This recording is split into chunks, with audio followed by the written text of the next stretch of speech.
अरे माला, जल्दी करना, देर हो रही है। बस भाभी आ गई, मैं जरा चप्पल पहन लूं।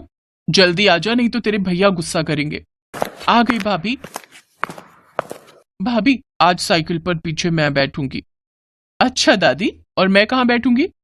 आप आगे बैठ जाओ ना, जैसे मैं बैठती हूँ। हट पगली, साइकिल पर आगे छोटे बच्चे बैठते हैं, बड़े नहीं। ये कहानी है माला और सरिता की। माला और किशन भाई बहन थे। कुछ साल पहले एक हादसे में माला के माता पिता की मौत हो गई। तभी से किशन ने माला की सारी जिम्मेदारी उठा ली।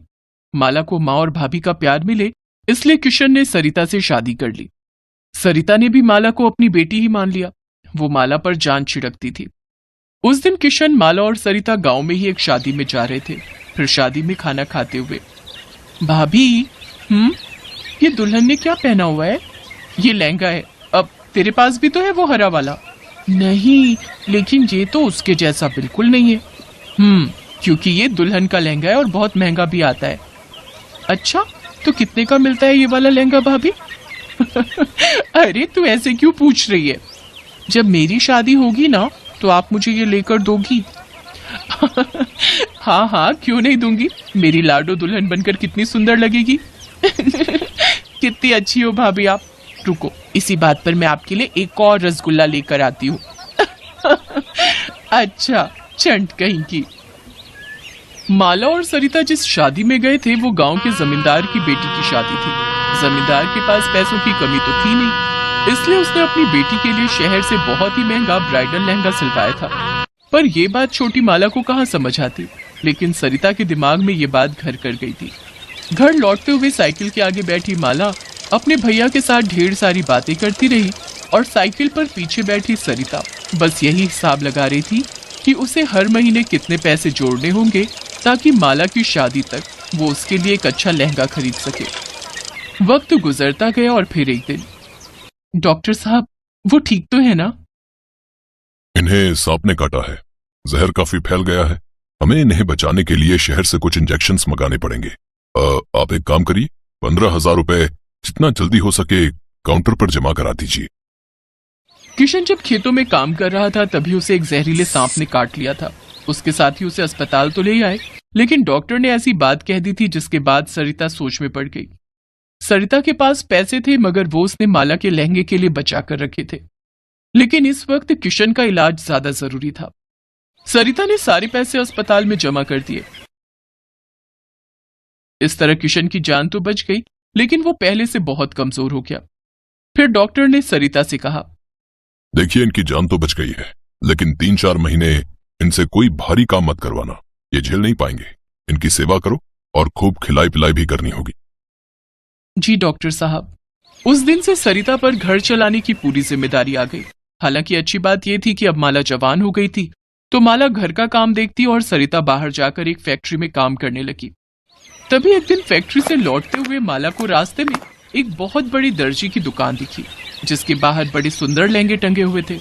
सरिता जानती थी कि वो लहंगे बहुत महंगे होंगे और वो उसे खरीद नहीं पाएगी, लेकिन तभी उसे कुछ सूझा। नमस्ते सेठ जी। नमस्ते नमस्ते, बताओ क्या चाहिए? नहीं नहीं सेठ जी, मैं कुछ खरीदने नहीं आई हूँ, मैं तो काम मांगने आई हूँ। अच्छा, वैसे मेरे यहाँ एक मशीन खाली तो है। तुम्हें सिलाई आती है? आती तो नहीं है सेठ जी, पर राम कसम बहुत मेहनत करूंगी, जल्दी से जल्दी सीख लूंगी। चाहे तो मुझे आप पैसे मत देना, बस बढ़िया लहंगा सिलना सिखा देना। सरिता की आंखों में सच्चाई देखकर सेठ ने उसे काम पर रख लिया। अगले ही दिन से सरिता उस दुकान के काबिल दर्जियों से सिलाई सीखने लगी। वो सिलाई के काम के साथ साथ दुकान की साफ सफाई भी करती। उसकी मेहनत से सेठ बहुत खुश था। फिर ठीक 1 महीने बाद, हाँ भाई सरिता, कुछ सीखा तुमने? आज 1 महीना हो गया तुम्हें। जी सेठ जी, देखिए ये मैंने सिला है। सरिता के हाथों में एक बहुत ही प्यारा लहंगा था। उस लहंगे को देखकर सेठ बहुत खुश हुआ और फिर कुछ सोचकर बोला, सरिता, ये तो बहुत बढ़िया है, मगर इसमें कढ़ाई का काम थोड़ा कम होना चाहिए था। उससे क्या होता है कि एक तो तुम्हारी मेहनत भी कम लगती और हम इसे थोड़ा सस्ता भी बेच सकते थे, और दूसरी बात की डिजाइन भी खिल कर आता। जी, मैं आगे से ध्यान रखूंगी। ऐसे ही मेहनत करती रहो, और ये लो तुम्हारी पहली पगार।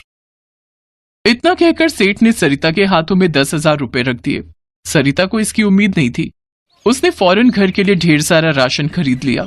इधर किशन भी अब ठीक हो चुका था और अपने काम पर भी जाने लगा। इस बीच माला की शादी तय हो गई, लेकिन माला जानती थी कि उसके भाई भाभी कितनी मुश्किलों से घर का खर्च चला रहे थे। उसकी बचपन से बस एक ही ख्वाहिश थी कि वो अपनी शादी में बढ़िया लहंगा पहने, लेकिन बचपन की जिद को जवानी की समझदारी ने दबा दिया। उसने अपना मन मार लिया और किसी से कुछ नहीं कहा। ऐसे ही कुछ और वक्त बीता और फिर माला की शादी का दिन भी आ गया। माला, माला, दरवाजा खोल जल्दी। जी भाभी। देखो भाभी, ये साड़ी मुझ पर जच रही है ना? सुंदर लग रही हूं ना?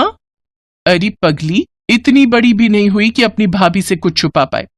सेठ जी अंदर आ जाइए, ये है मेरी गुड़िया। शादी बहुत बहुत मुबारक हो बेटी। शुक्रिया सेठ जी। खुश रहो। और ये लो, ये तुम्हारी भाभी की तरफ से तुम्हारे लिए तोहफा।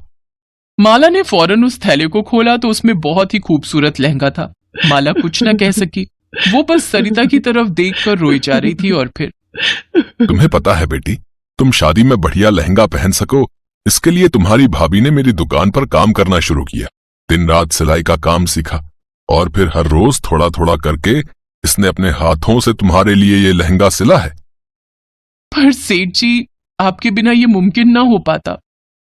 अरे मैंने तो सिर्फ तुम्हें कपड़ा दिया, लेकिन तुमने अपना सब कुछ दे दिया इसमें।